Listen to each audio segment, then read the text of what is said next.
ব্যর্থ হচ্ছে মার্কিন অবরোধ, ইরানের সক্ষমতা নিয়ে সিআইএর গোপন তথ্য ফাঁস।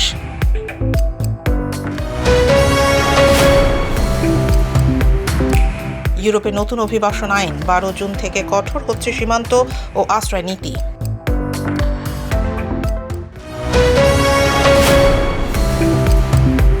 ব্রিটেনের রাজনৈতিক ভূমিকম্প, লেবার পার্টির বিশাল পরাজয় ও রিফর্ম ইউকের জয় জয়কার। পারস্য উপসাগরে শান্তির আশা কি তবে নিভে যাচ্ছে? গত 7 এপ্রিলের সাময়িক যুদ্ধবিরতির পর চলতি সপ্তাহের হরমুজ প্রণালীতে সবচেয়ে ভয়াবহ লড়াইয়ের সাক্ষী হল বিশ্ব। একদিকে যুদ্ধ থামানোর কূটনৈতিক চেষ্টা, অন্যদিকে ব্যালিস্টিক ক্ষেপণাস্ত্র হামলা, সব মিলিয়ে এক চরম অস্থিরতা বিরাজ করছে মধ্যপ্রাচ্যে। মধ্যপ্রাচ্যের রণক্ষেত্রে পরিস্থিতি এখন অগ্নিগর্ভ। গত শুক্রবার ইরান থেকে সরাসরি সংযুক্ত আরব আমিরাতের উপরে 2টি ব্যালিস্টিক ক্ষেপণাস্ত্র এবং 3টি ড্রোন দিয়ে হামলা চালানো হয়েছে। যদিও আমিরাতের প্রতিরক্ষা ব্যবস্থা এই হামলা প্রতিহত করেছে, তবে এতে অন্তত 3 জন আহত হওয়ার খবর পাওয়া গেছে। এই উত্তপ্ত পরিস্থিতির মধ্যেই যুক্তরাষ্ট্রের গোয়েন্দা সংস্থা সিআইএর একটি গোপন মূল্যায়ন রিপোর্ট সামনে এসেছে। সিআইএর রিপোর্ট অনুযায়ী ইরানের উপর দীর্ঘ 4 মাস ধরে চলা মার্কিন নৌ অবরোধ প্রত্যাশিত ফল দিচ্ছে না। গোয়েন্দা কর্মকর্তাদের মতে ইরানের অর্থনীতি সহসা ভেঙে পড়ার কোনো সম্ভাবনা নেই এবং তেহরান আরও বেশ কয়েক মাস এই চাপ সহ্য করার সক্ষমতা রাখে। এই তথ্য ট্রাম্প প্রশাসনের যুদ্ধ কৌশলের উপর বড় প্রশ্ন চিহ্ন এঁকে দিয়েছে। অন্যদিকে সংঘাত স্থায়ীভাবে বন্ধের লক্ষ্যে যুক্তরাষ্ট্র একটি আনুষ্ঠানিক প্রস্তাব পাঠিয়েছে তেহরানে। মার্কিন পররাষ্ট্রমন্ত্রী মার্কো রুবিও বর্তমানে ইতালির রোমে অবস্থান করছেন। তিনি সাংবাদিকদের জানিয়েছেন যে যুক্তরাষ্ট্র আজই এই প্রস্তাবের চূড়ান্ত জবাব আশা করছে। তবে ইরানের পররাষ্ট্র মন্ত্রণালয় জানিয়েছে তারা প্রস্তাবটি গুরুত্বের সাথে বিবেচনা করছে এবং তাড়াহুড়ো করে কোনো সিদ্ধান্ত নেবে না। বিশ্লেষকরা মনে করছেন তেহরানের এই জবাবের উপরেই নির্ভর করছে আগামীর বিশ্ব শান্তি ও তেলের বাজারের স্থিতিশীলতা। ইরান কি আমেরিকার প্রস্তাব মেনে নেবে নাকি সংঘাত আরও বাড়বে? নজর থাকবে তেহরানের পরবর্তী বার্তার দিকে। আমরা কি এক মহাপ্রলয়ঙ্কারী অর্থনৈতিক মন্দার দিকে এগিয়ে যাচ্ছি? 2026 সালের মে মাসে দাঁড়িয়ে বিশ্ব অর্থনীতি এমন এক সংকটে পড়েছে যার ভয়াবহতা 1973 সালের আরব তেল নিষেধাজ্ঞা কিংবা 1979 সালের ইরানি বিপ্লবকেও হার মানিয়েছে। যুক্তরাষ্ট্র ও ইসরায়েলের সাথে ইরানের যুদ্ধের জেরে হরমুজ প্রণালী শুধু বন্ধই হয়নি, বরং ধ্বংস করে দেওয়া হয়েছে মধ্যপ্রাচ্যের প্রধান জ্বালানি অবকাঠামো। পাকিস্তানের মধ্যস্থতায় একটি ভঙ্গুর যুদ্ধবিরতির আলোচনা চললেও তেহরান এই জলপথের উপর স্থায়ী আইন কর্তৃত্ব প্রতিষ্ঠার পথে হাঁটছে। আজকের ভিডিওতে আমরা এই তথ্য উপাত্ত সহ বিশ্লেষণ করব কিভাবে এই একটি মাত্র সংকটের কারণে আপনার ডিনার টেবিল থেকে শুরু করে বিশ্ব শেয়ার বাজার সবকিছু ওলটপালট হয়ে যাচ্ছে। যুদ্ধ শুরুর আগে প্রতিদিন প্রায় 2 কোটি 10 লক্ষ ব্যারেল তেল এই হরমুজ প্রণালী দিয়ে যেত, কিন্তু বর্তমানে তা কমে 10% নেমে এসেছে। গোল্ডম্যান স্যাক্সের মতে উপসাগরীয় অঞ্চলের তেল উৎপাদন যুদ্ধপূর্ব সময়ের তুলনায় 57% কমে গেছে। ব্রেন্ট ক্রুড তেলের দাম যেখানে যুদ্ধের আগে $72 ছিল, তা এখন $95 থেকে $110 ক্রাইসিস রেঞ্জে অবস্থান করছে। সবচেয়ে ভয়াবহ বিষয় হলো কেবল পথ বন্ধ হয়নি, বরং কাতার ও সৌদি আরবের প্রধান এলএনজি এবং তেল শোধনাগারগুলো সরাসরি হামলার শিকার হয়েছে। আইএমএফ এর মতে এই অবকাঠামো মেরামত করতে অন্তত 3 থেকে 5 বছর সময় লাগবে। ফলে যুদ্ধ থামলেও তেলের দাম সহসা কমছে না। এই সংকটের প্রভাবে কেবল তেলের মধ্যেই সীমাবদ্ধ নেই। প্রাকৃতিক গ্যাস থেকে উৎপাদিত ইউরিয়া বা সারের 1/3 এই পথ দিয়েই বিশ্বব্যাপী সরবরাহ করা হয়। বিশ্ব খাদ্য কর্মসূচি WFP সতর্ক করেছে যে সারের অভাবে আগামী কয়েক মৌসুমে বিশ্বজুড়ে ফসলের উৎপাদন মারাত্মকভাবে কমবে। এর ফলে 2026 সালের মাঝামাঝি নাগাদ বিশ্বে তীব্র ক্ষুধার মুখে পড়তে পারে আরো 45 মিলিয়ন মানুষ। লজিস্টিক খরচ এবং জ্বালানির দাম বাড়ায় ভোগ্যপণ্যের দাম অনেক দেশে 120% পর্যন্ত বৃদ্ধি পেয়েছে। ইউরোপের দেশগুলো বিশেষ করে জার্মানি ও ইতালি এখন এক চরম মন্দা বা স্টাগফ্লেশনের মুখে দাঁড়িয়ে আছে। এই যুদ্ধ মধ্যপ্রাচ্যের ঐক্যকেও নাড়ি দিয়েছে। গত 28 এপ্রিল সংযুক্ত আরব আমিরাত ওপেক প্লাস থেকে নিজেদের প্রত্যাহারের ঘোষণা দিয়েছে, যা তেল বাজারের স্থিতিশীলতায় বড় আঘাত। অন্যদিকে চীন ও ভারতের মতো এশিয়ার দেশগুলো যারা উপসাগরীয় তেলের 75% ব্যবহার করত, তারা শত শত বিলিয়ন ডলারের উৎপাদন হারাচ্ছে। শিপিং বীমা আকাশচুম্বী হওয়ায় জাহাজগুলো এখন আফ্রিকার কেপ অফ গুড হোপ হয়ে ঘুরে যাচ্ছে, যা সময় ও খরচ উভয়ই বাড়িয়ে দিচ্ছে। এই সংকট এখন আর সাময়িক কোনো ধাক্কা নয়, বরং বিশ্ব বাণিজ্যে এক ব্যয়বহুল স্থায়ী বাস্তবতায় পরিণত হয়েছে।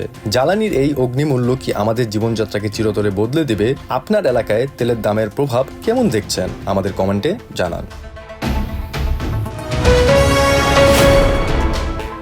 ফুটবল বিশ্বকাপ মানেই আনন্দের জোয়ার, কিন্তু অভিবাসন নিয়ে কঠোর অবস্থানে থাকা ট্রাম্প প্রশাসনের অধীনে এবারের আসরে দর্শকদের মনে যে শঙ্কা ছিল তার অবসান ঘটতে যাচ্ছে। বিশ্বকাপে গ্যালারিতে থাকবে না কোনো অভিবাসন পুলিশ, নিশ্চিত করেছে খোদ মায়ামি বিশ্বকাপ আয়োজক কমিটি। আসন্ন 2026 বিশ্বকাপ ফুটবলকে সামনে রেখে বড় ঘোষণা দিল মায়ামি হোস্ট কমিটি।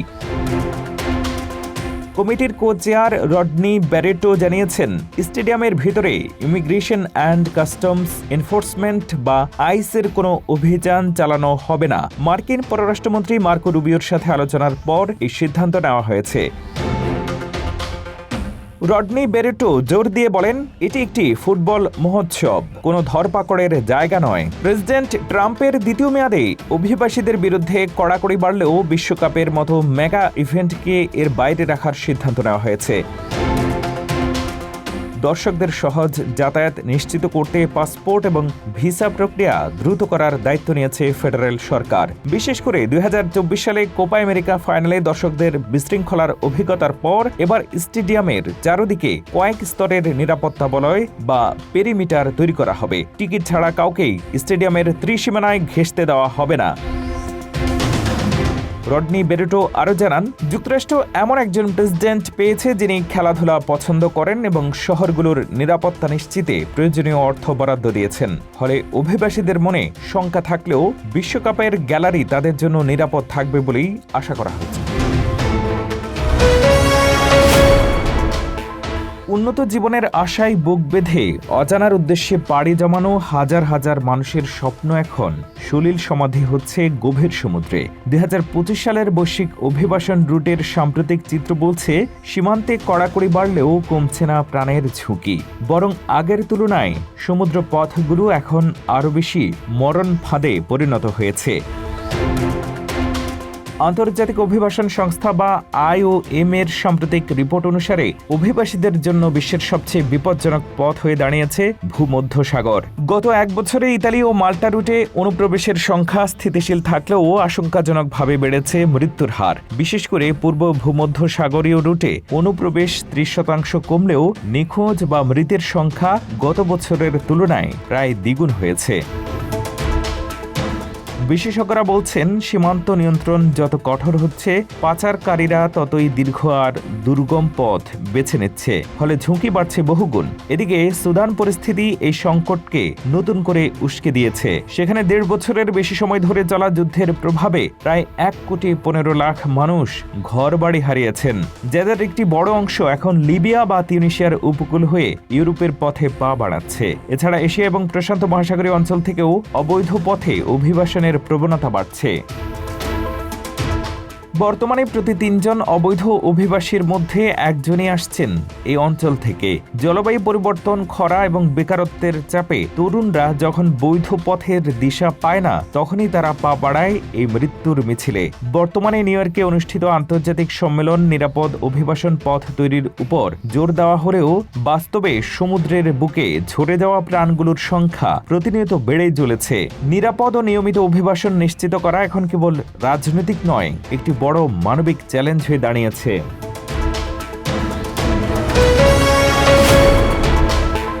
ইউরোপ অভিমুখে পাড়ি জমানো অভিবাসীদের জন্য আসতে চলেছে বড় ধরনের পরিবর্তন। দীর্ঘ প্রতীক্ষার পর আগামী 12 জুন থেকে পুরো ইউরোপ জুড়ে কার্যকর হতে যাচ্ছে নতুন অভিবাসন ও আশ্রয় নীতি। অবৈধ অনুপ্রবেশ ঠেকাতে এবং সীমান্ত সুরক্ষায় এবার কঠোর কড়াকড়ির পথে হাঁটছে ইউরোপীয় ইউনিয়ন।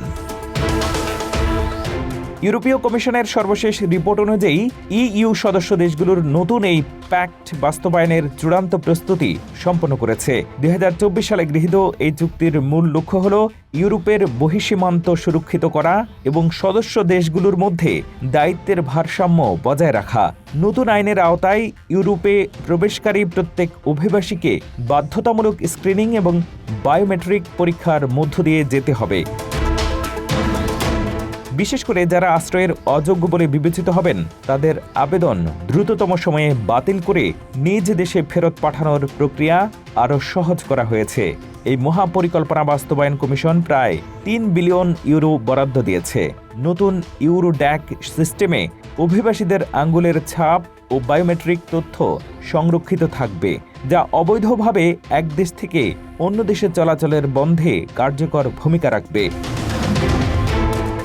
কমিশনের তথ্যমতে কূটনৈতিক তৎপরতা এবং কঠোর নজরদারির ফলে 2025 সালে অবৈধ অনুপ্রবেশ গত বছরের তুলনায় 26% হ্রাস পেয়েছে।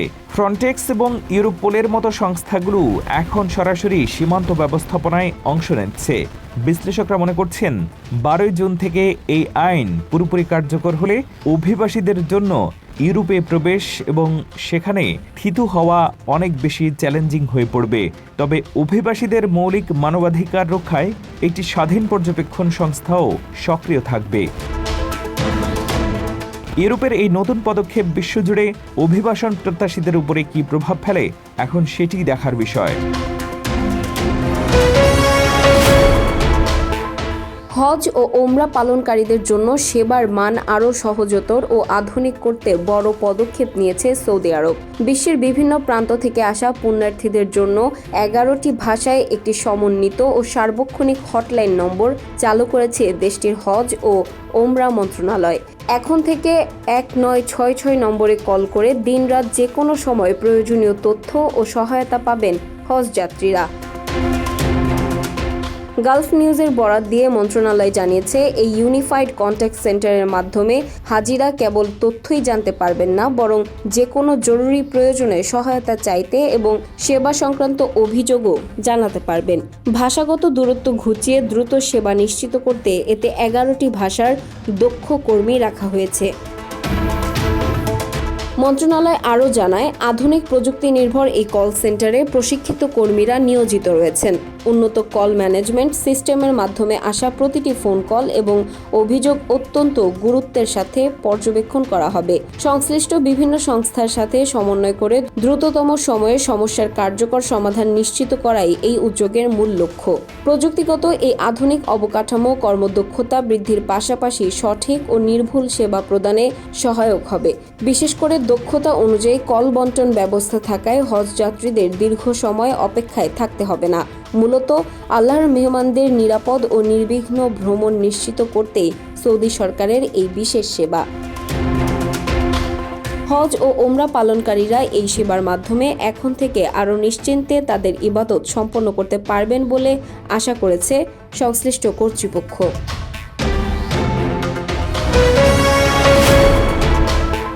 যুক্তরাজ্যের রাজনীতিতে বড় ধরনের এক ওলটপালট হয়ে গেল। 2026 সালের স্থানীয় সরকার এবং আঞ্চলিক নির্বাচনে ক্ষমতাসীন লেবার পার্টির জন্য নেমে এসেছে চরম বিপর্যয়। কেইর স্টারমারের নেতৃত্বে দলটি কেবল ইংল্যান্ডের ঘাঁটিগুলোই হারায়নি, বরং গত 25 বছরের আধিপত্য হারিয়ে ওয়েলসে নেমে এসে গেছে তৃতীয় স্থানে। ব্রিটিশ রাজনীতিতে এখন বইছে পরিবর্তনের নতুন হাওয়া।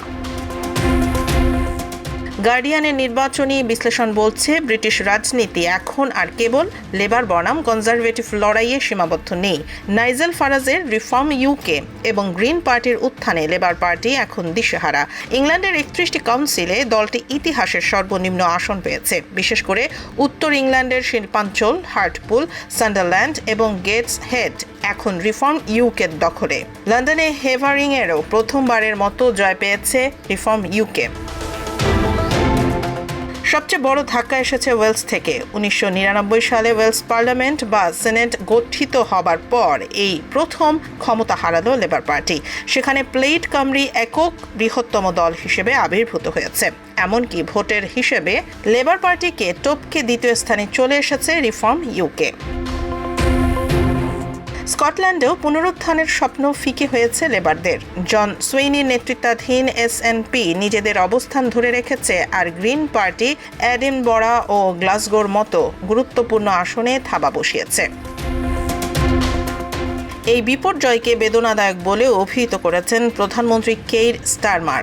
তিনি হারের পূর্ণ দায় স্বীকার করে নিয়েছেন। রাজনৈতিক বিশ্লেষক জন কার্টিসের মতে যুক্তরাজ্য এখন 5 দলীয় রাজনীতিতে প্রবেশ করেছে। প্রথাগত রাজনীতির বাইরে ভোটারদের এই বিকল্প খোঁজা আগামী সাধারণ নির্বাচনে লেবার পার্টির অস্তিত্বের জন্য বড় হুমকি হয়ে দাঁড়াতে পারে।